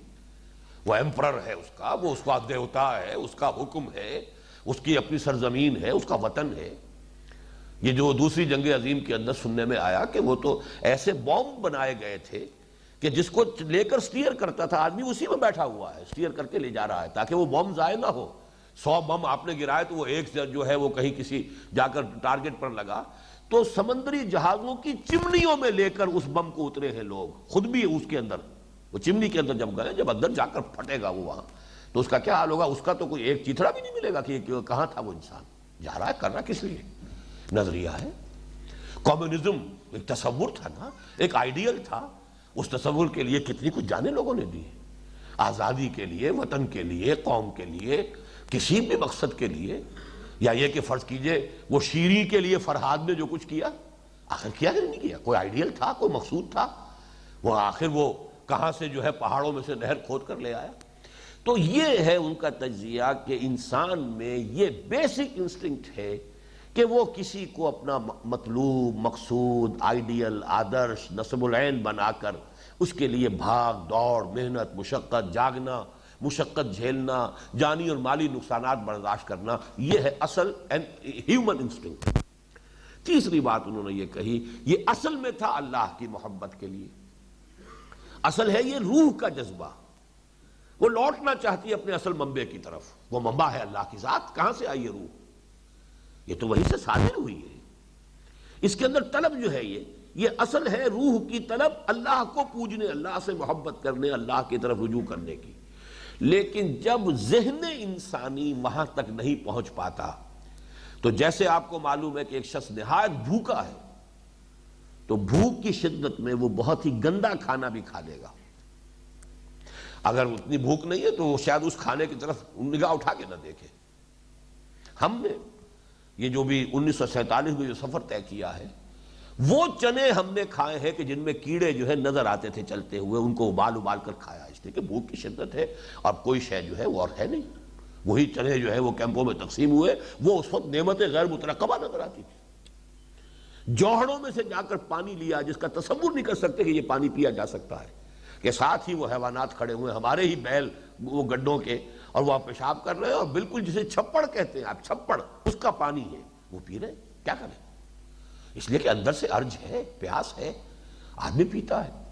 بلکہ مجھے تو واقعہ سنایا تھا، یہ جو لکھوی برادران ہیں، اہل حدیث علماء ہیں بہت معروف، معین الدین لکھوی، محی الدین لکھوی، ان کے والد مولانا محمد علی لکھوی، انہوں نے مجھے بتایا کہ جب یہ سعودیوں نے جب فتح کیا تھا حجاز کو، تو جو ملک عبدالعزیز ابن سعود تھے، ان کے ہاں ایک وفد گیا تھا ہندوستانی علماء کا، جدے میں ان کی وہ ملاقات ہوئی، باریابی حاصل ہوئی، تو انہوں نے جا کر پہلے تو مبارکباد پیش کی کہ آپ کو اللہ تعالیٰ نے یہ مقام عطا فرمایا، تو وہ ہی واز آل ہیوملٹی کہ جی ہم تو کچھ بھی نہیں، ہماری کوئی حقیقت ہی نہیں، ہم تو اونٹوں کا پیشاب پینے والی قوم ہیں۔ اور بعد میں مجھے معلوم ہوا کہ یہ بالفعل ہوتا ہے، بدو جب اکیلا رہ جائے اور اس کے پاس پانی ختم ہو جائے صحرا میں، اور اس کے لیے جان پر بن رہی ہو، تو پہلا کام وہ یہ کرتا ہے کہ اپنے اونٹ کے حلق کے اندر لکڑی مارتا ہے، تو اس کا جو ریزروائر اندر ہے وہ جب الٹی کرتا ہے تو پہلا تو سورس اس کا وہ ہے، اس کو پی کر وہ اپنی جان بچاتا ہے۔ جب وہ بھی ختم ہو گیا اونٹ کا وہ ریزروائر، تو اب اونٹ کا پیشاب پیتا ہے۔ اور یہ الفاظ استعمال کیے ملک عبدالعزیز ابن سعود نے کہ ہم اونٹوں کا پیشاب پینے والی قوم، اللہ نے ہمیں اتنی بڑی سعادت عطا فرمائی۔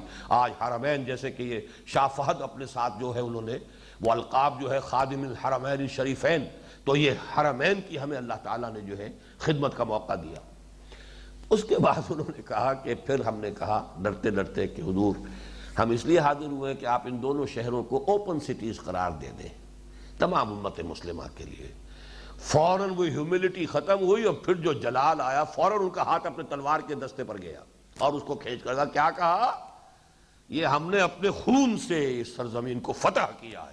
ابھی تک تو تھا اللہ کا دیا ہوا، اللہ کا موقع تھا، اللہ نے عنایت کر دیا، یہ ہماری کہاں شان تھی، اب فوراً یاد آ گیا ہم اپنے خون سے اس کو فتح کیا۔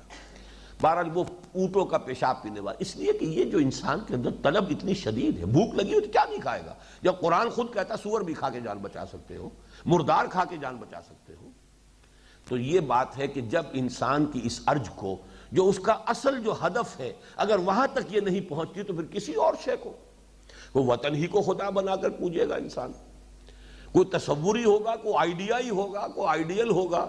بڑے پیارے اشعار ہیں جو میں سنا چکا ہوں آپ کو، ایک تصور کے حسن مبہم پر ساری ہستی لٹائی جاتی ہے، انسان اپنا سب کچھ لگا دیتا ہے، نہ صرف اپنے آپ کو، اپنی آس اولاد، اپنی آل اولاد کولوں میں پلوا دیے جاتے ہیں، معلوم ہے کہ کیا ہوگا ہمارے ساتھ، لیکن انقلاب کے لیے لوگ جو کھڑے ہو جاتے ہیں انہیں پرواہ نہیں ہوتی، اپنی جانیں، اپنے گھر والوں کی جانیں، اپنے آل اولاد کی جانیں، سب کا رزق انسان لیتا ہے۔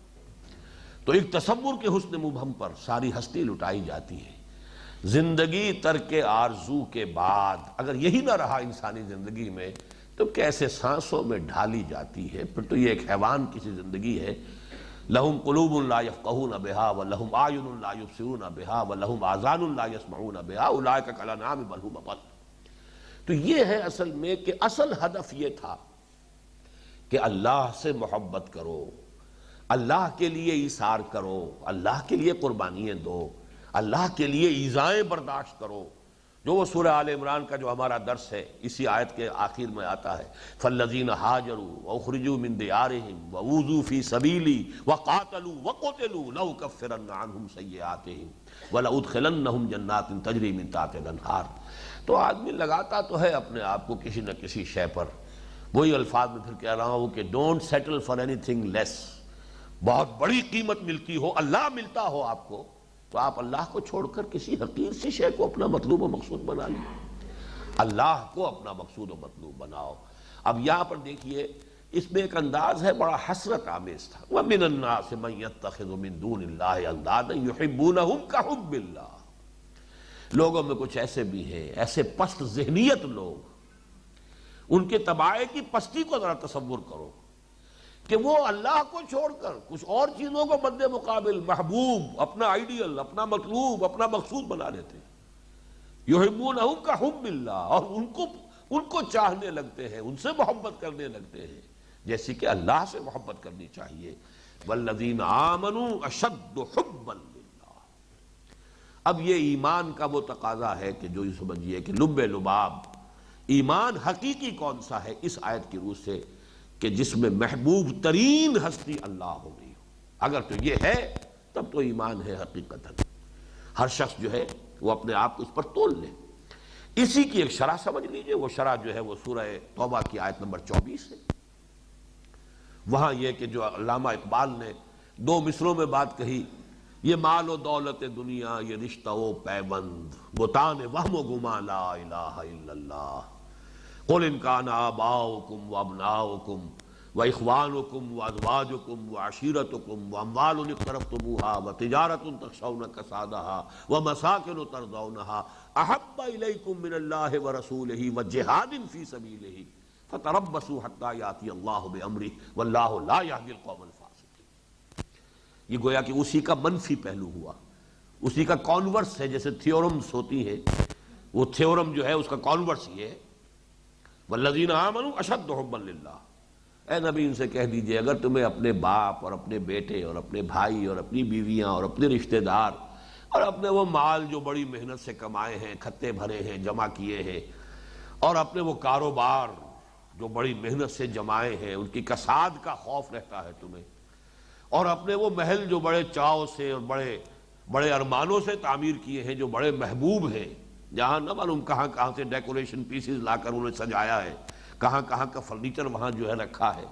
اگر یہ چیزیں محبوب تر ہیں اللہ سے اور اس کے رسول سے اور اللہ کی راہ میں جہاد سے، فتربصوا، تو جاؤ دفع ہو جاؤ، بیٹھو وہاں، بیٹھو انتظار کرو۔ واللہ لا یہدی القوم الفاسقین، اللہ ایسے فاسقوں کو ہدایت نہیں دیتا۔ اس کا طریقہ یہ نہیں ہے کہ زبردستی ہدایت ٹھوس دے۔ اگر تمہارا چوائس یہ ہے، یہ چیزیں محبوب تر ہیں، 5 چیزیں یہاں پر وہ رشتہ و پیوند ہے، اور 3 چیزوں میں وہ مال و اسباب دنیاوی کو جمع کر لیا گیا۔ یہ مال و دولت دنیا یعنی وہ مال جو تم نے جمع کیے، وہ تمہارے محل یا تمہاری حویلیاں جو تمہیں بڑی محبوب ہیں، اور تمہارے وہ کاروبار جو تم نے محنت سے جمائے ہیں، اور رشتہ و پیوند باپ اور بیٹے اور بھائی اور بیوی اور رشتہ دار۔ وَمِنَ النَّاسِ مَن يَتَّخِذُ مِن دُونِ اللَّهِ أَندَادًا يُحِبُّونَهُمْ كَحُبِّ اللَّهِ وَالَّذِينَ آمَنُوا أَشَدُّ حُبًّا لِلَّهِ۔ اسی محبت کے ساتھ ظاہر بات ہے جب شدید ترین محبت اللہ کی ہوگی تو اللہ کی اطاعت ہوگی، اور جب شدید ترین محبت سے سرشار ہو کر اللہ کی اطاعت کی جائے گی ہمہ وقت ہمہ تن، اس کا نام عبادت ہے۔ ان 2 آیتوں کو اب آپ جوڑیے ان 2 آیتوں کے ساتھ جو سورہ بقرہ ہی کے تیسرے رکوع کی پہلی دو آیتیں جن کا میں نے حوالہ دیا، یا ایھا الناس اعبدوا ربکم الذی خلقکم والذین من قبلکم لعلکم تتقون، یہاں جو نتیجہ نکل رہا ہے دوسری آیت کے آخر میں، وہاں سے بات شروع کی گئی ہے۔ آرڈر جو ہے اس کا ترتیب جو ہے الٹی ہے، برعکس ہے۔ یا ایھا الناس اعبدوا ربکم الذی خلقکم والذین من قبلکم لعلکم تتقون الذی جعل لکم الارض فراشا والسماء بناء وانزل من السماء ماء فاخرج به من الثمرات رزقا لکم فاخرج به من الثمرات رزقا لکم فلا تجعلوا للہ اندادا وانتم تعلمون، جانتے بوجھتے اللہ کا مد مقابل کسی کو نہ ٹھہراؤ۔ وَمِنَ النَّاسِ مَن يَتَّخِذُ مِن دُونِ اللَّهِ أَندَادًا يُحِبُّونَهُمْ كَحُبِّ اللَّهِ وَالَّذِينَ آمَنُوا أَشَدُّ حُبًّا لِلَّهِ۔ اب جو دو آیتیں آ رہی ہیں، بلکہ ابھی یہ آیت بھی چل رہی ہے، اب جو لوگ اس کے برعکس زندگی گزار رہے ہیں ان کے اس طرز عمل کے کچھ اسباب ہیں۔ ایک سبب جو بہت نمایاں ہے وہ یہ ہے کہ ہر قوم میں، ہر قبیلے میں، ہر معاشرے میں کچھ لوگ ہوتے ہیں جنہیں قرآن الملأ کہتا ہے، سردار، اور وہ ان کی مت مارتے ہیں، اس لیے کہ یہ لفظ قرآن نے استعمال کیا فرعون کے لیے، استخف قومہ، فرعون نے اپنی قوم کی مت مار دی، یعنی جس کی وجہ سے ان کے پروپیگنڈے کے انداز ہوتے ہیں، ان کے اپنے ذرائع ابلاغ ہیں، ان کے اپنے طریقے ہیں کہ قوم ادھر نہ جانے پائے۔ تو وہ ملأ جو ہے، جن لوگوں نے کہ لوگوں کو اپنا غلام بنایا ہوتا ہے، جن کے سروں کے اوپر اپنے اقتدار کی جو ہے انہوں نے مسند بچھائی ہوتی ہے، وہ لوگ اس راستے کی طرف جانے نہیں دیتے۔ طرح طرح کا مخالفانہ پروپیگنڈا، طرح طرح سے ان کے راستے کو جو ہے وہ ادھر سے کسی نہ کسی طریقے سے ان کی توجہ کو وہاں سے ہٹائے رکھنے کی کوشش۔ لیکن اب جو ہوگا وہاں جا کر کیا ہوگا، یہ جو متبعین تھے، جو ان کی پیروی کرتے رہے، اپنے ان بڑوں اور لیڈروں اور اپنے رہنماؤں کا کہنا مان کر، اور ان کی عقیدت اور ان کی محبت اور ان کی تعظیم اور ان کی اطاعت اور ان کے نام کے نعرے لگا کر اور زندہ باد کے جلوس نکال کر جب وہاں پہنچیں گے، وَلَوْ يَرَى الَّذِينَ ظَلَمُوا إِذْ يَرَوْنَ الْعَذَابَ أَنَّ الْقُوَّةَ لِلَّهِ جَمِيعًا، کاش کہ دیکھ سکتے یہ ظالم لوگ۔ ظلموں کے لفظ کو یہاں ذرا اچھی طرح پہچانیے، ظلموں کس کو کہا جا رہا ہے، یہ آپ کے علم میں ہوگا، اور ہمارے منتخب نصاب کے درس نمبر 3 میں جو سورہ لقمان کا دوسرا رکوع ہے وہاں بات واضح طور پر آ جاتی ہے، ظلم کے معنی شرک، اور یہاں صحیح ترین اس کا مفہوم ہے۔ ظلم کا اصل لغوی مفہوم کیا ہے، وضع الشیء فی غیر محلہ، کسی شے کو اس کے اصل مقام سے ہٹا کر کہیں اور رکھ دینا، یہ ظلم ہے۔ یہ اصل ڈیفینیشن ہے، لغوی ڈیفینیشن، وضع الشیء فی غیر محلہ، اس شے کی یہ جگہ تھی یہاں سے ہٹا کے یہاں رکھ دیا، یہ ظلم ہے۔ آپ کے اندر جو ارج فار آئیڈیل تھا، جو محبت کا جذبہ تھا، وہ اللہ کے لیے تھا، آپ نے وہاں سے ہٹا کر کہیں اور وابستہ کر دیا، یہ سب سے بڑا ظلم ہے۔ جن لوگوں نے اللہ کے سوا اپنی محبت اور اپنا جو طلب کا مرکز اور مرجع بنایا ہے کسی اور شے کو، کسی نظریے کو، کسی شے کو، کسی انسان کو، کسی شے کو، وہ در حقیقت وہ ظالم ہے۔ وَلَوْ يَرَى الَّذِينَ ظَلَمُوا إِذْ يَرَوْنَ الْعَذَابَ أَنَّ الْقُوَّةَ لِلَّهِ جَمِيعًا، کاش کہ دیکھ سکتے یہ لوگ جنہوں نے یہ ظلم کیا ہے، اپنی محبت کا مرکز کوئی اور بنا دیا، وہ محبت جو اللہ کے لیے تھی، جس کا رخ ہونا چاہیے تھا اللہ کی طرف، اس کی بجائے محبوبیت و مطلوبیت کی جگہ کسی اور کو لا بٹھایا۔ کاش کہ وہ دیکھ سکتے اس دن کی کیفیت کو، جبکہ وہ عذاب کو اپنی نگاہوں کے سامنے دیکھیں گے، اور یہ بات ان پر منکشف ہو جائے گی کہ قوت، اختیار، طاقت کل کا کل اللہ کے پاس ہے۔ یعنی دنیا میں تم نے کسی اور کو صاحب اختیار سمجھا تھا۔ فرعون نے کہا تھا الیس لی ملک مصر وہذہ الانہار تجری من تحتی، کیا مصر کی حکومت اور بادشاہت میرے لیے نہیں ہے؟ کیا یہ تمام جو آپ پاشی کا نظام ہے میرے کنٹرول میں نہیں ہے؟ یہ نہریں میرے اختیار کے تحت چل رہی ہیں، جس کا چاہوں موگا بند کر دوں، پانی نہ دوں، جس کو چاہوں پانی دوں، میرا اختیار۔ دنیا میں اختیار ان کے پاس نظر آیا تھا، اس وقت جب آنکھ کھلے گی حقیقت منکشف ہو جائے گی، قوت تو کل کی کل اللہ کے ہاتھ میں تھی، ہم نے کن کو سمجھا؟ حسن تو کل کا کل اللہ کی ذات میں تھا، ہم نے کہا اور سمجھا کہ حسن ہے۔ کمال تو کل کا کل ذات باری میں تھا، ہم کس دھوکے میں پڑ گئے، کسی شے کو ہم نے صاحب کمال یا ذات کمال والا، کمال کا حامل سمجھ لیا۔ جلال ہو، کمال ہو، وہ تو سب کا سب اللہ کے لیے تھا، حسن و جمال اللہ کے لیے تھا، ہم نے کہاں سمجھا؟ قوت، اختیار سارا اللہ کا تھا، ہماری آنکھوں پر پردے پڑے رہے۔ وَلَوْ يَرَى الَّذِينَ ظَلَمُوا إِذْ يَرَوْنَ الْعَذَابَ أَنَّ الْقُوَّةَ لِلَّهِ جَمِيعًا وَأَنَّ اللَّهَ شَدِيدُ الْعَذَابِ، اور یہ کہ اللہ سزا دینے میں، عذاب میں، سرزنش میں، عقوبت میں بہت سخت ہے۔ اب وہاں کیا ہوگا؟ استبرأ الذین اتبعوا من الذین استبرأ الذین اتبعوا من الذین اتبعوا۔ بعض دوسرے مقامات پر قرآن مجید کے مکی صورتوں میں یہ پورا مکالمہ نقل ہوا ہے، یہاں اس کا پہلا مرحلہ جو اس کو بیان نہیں کیا گیا۔ جو پیچھے چلنے والے تھے، پیروکار تھے، وہ کہیں گے اپنے لیڈروں سے، اپنے پیروں سے، اپنے سرداروں سے کہ کچھ ہمیں اب چھڑاؤ، یہاں پر تمہارے کہنے کی وجہ سے ہم ان راستوں پر چلتے رہے، تم نے ہماری مت ماری، تم نے کہا یہ محمد غلط بات کہہ رہے ہیں، تم نے کہا یہ سب جادو ہے، تم نے کہا تھا یہ شعر ہے اور کچھ نہیں ہے، ہم تمہارے کہنے میں آ کر ہم اس راستے سے ہٹے رہے اور ہم نے وہ راستہ اختیار کیا جو تمہارا راستہ تھا، تو اب کسی طریقے سے تو ہمیں یہاں بچاؤ، کوئی تو ہماری یہاں پر داد رسی کرو، کوئی تو بات ہو کہ جس کے ذریعے سے ہماری یہاں کی مصیبت میں کوئی کمی ہو سکے۔ وہ کہیں گے کہ نہیں، ہمارے پاس کوئی اختیار نہیں۔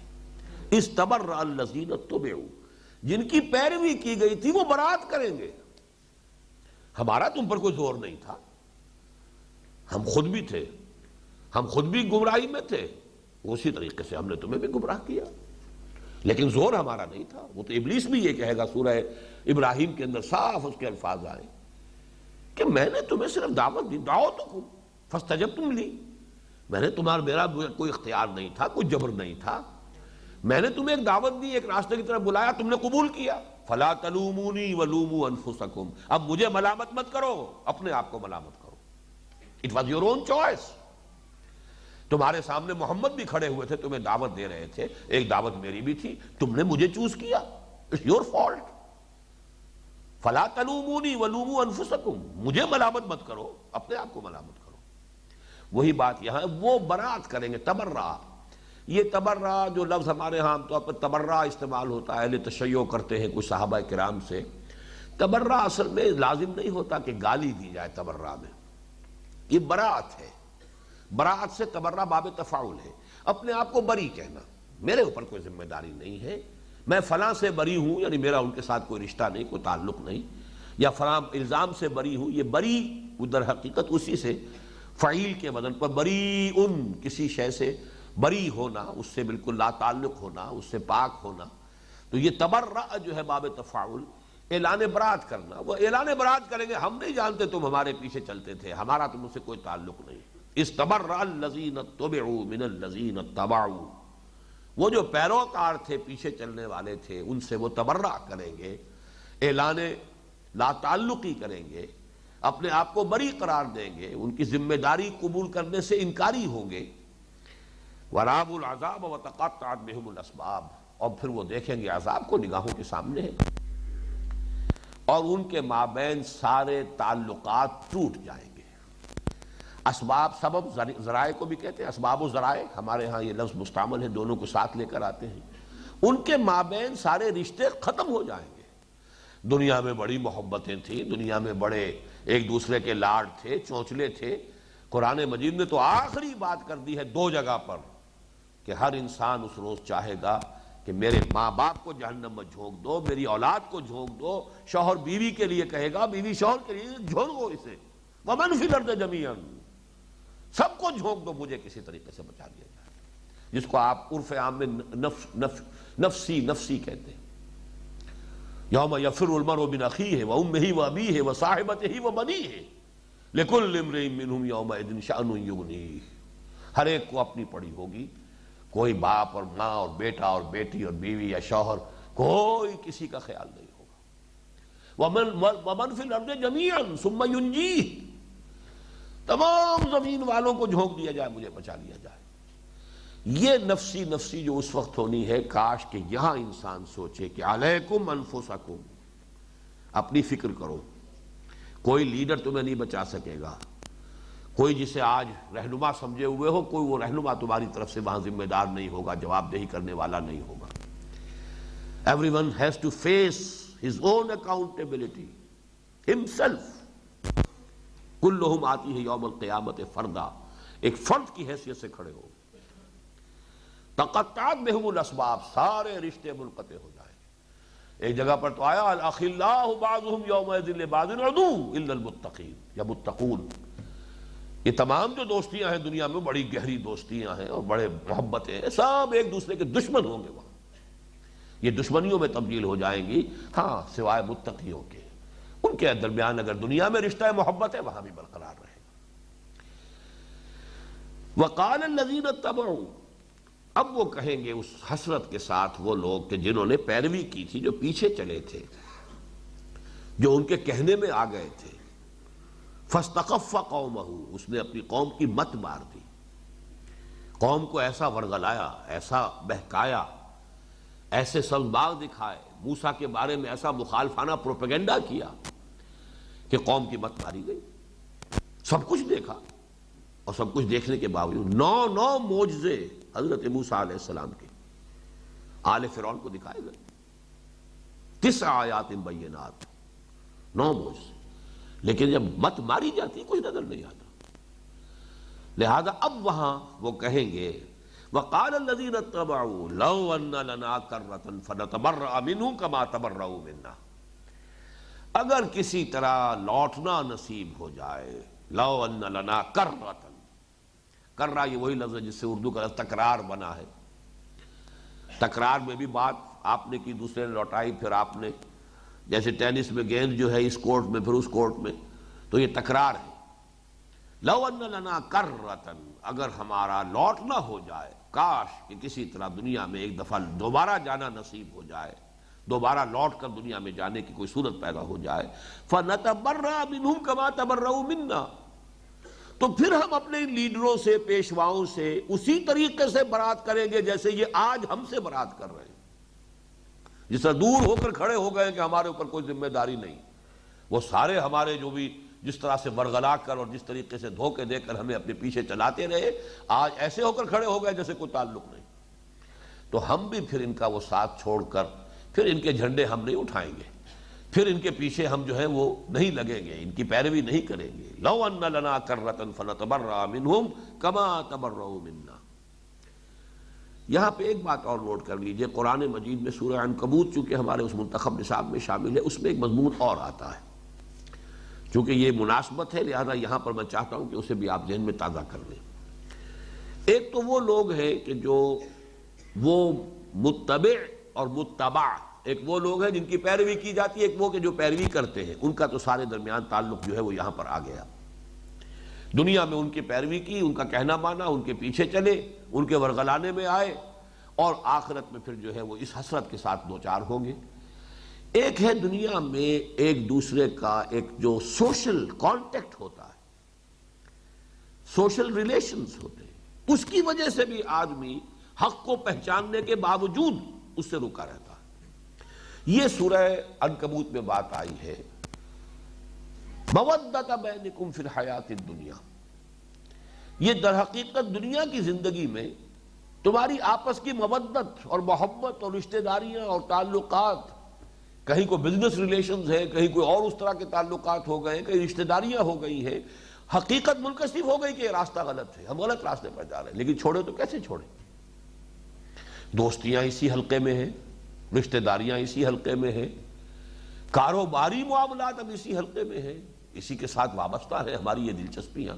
مودۃ بینکم فی الحیات الدنیا، اس کے باوجود کہ حقیقت واضح ہو چکی کہ راستہ غلط ہے، جدھر ہم جا رہے ہیں یہ صحیح سمت نہیں ہے.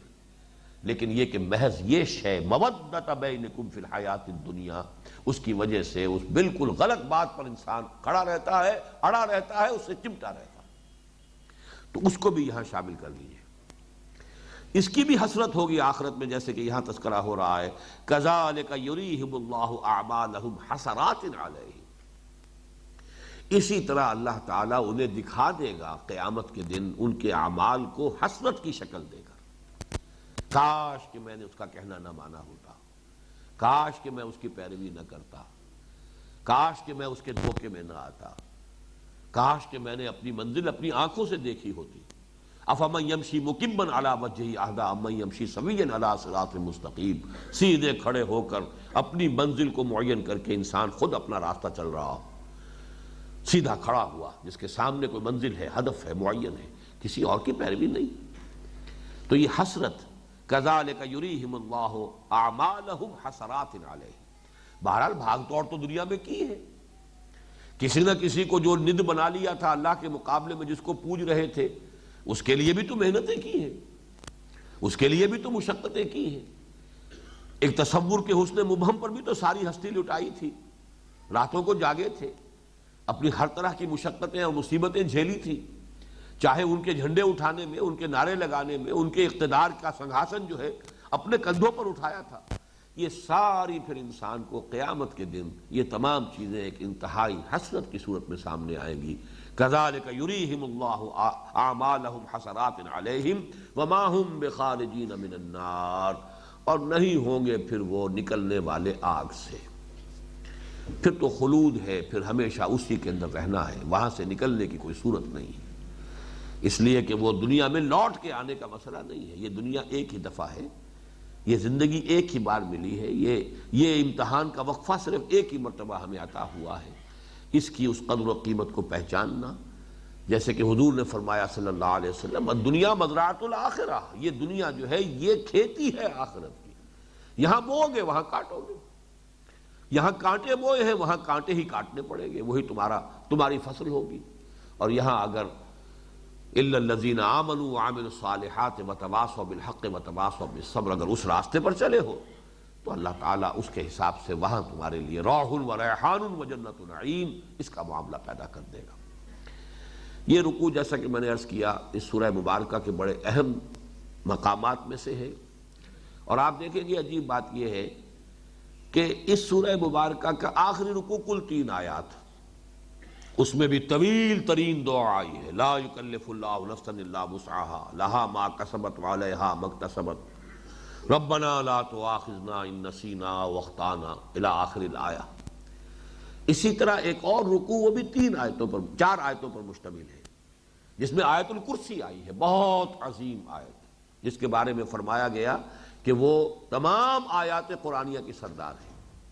اور یہ میں عرض کر چکا ہوں آپ سے کہ اصل میں 4 مضامین کی لڑیوں کے تانے بانے کے اندر وقفے سے علم و حکمت کے یہ بہت بڑے بڑے جو موتی ہیں یا ہیرے ہیں، وہ اس کے تانے بانے میں بنے ہوئے ہیں، جن میں سے پہلا ہے آج جو ہم نے پڑھا آیت الآیات، اگلا آئے گا آیت البر، پھر وہ آیت الکرسی، آخری آیت وہ دعا والی آیت، ایک آیت الدین، معاملات انسانی کے اعتبار سے نہایت اہم۔ تو یہ اس سورہ مبارکہ کی جو عظمت ہے، جس کو کہ حضور نے فرمایا کہ لکل شیء ضرورۃ و ضرورۃ القرآن سورۃ البقرہ، ہر شے کی ایک چوٹی ہوتی ہے، کلائمیکس ہوتا ہے، قرآن مجید کا کلائمیکس سورہ بقرہ ہے، اس اعتبار سے بھی کہ طویل ترین عظیم ترین سورت ہے، اور اسی میں یہ عظیم ترین موتی کوہ نور ہیرے جو ہیں حکمت کے، حکمت دین کے، وہ اسی کے اندر موجود ہیں۔ بارک اللہ لی و لکم فی القرآن العظیم ونفعنی و ایاکم بالآیات و ذکر الحکیم۔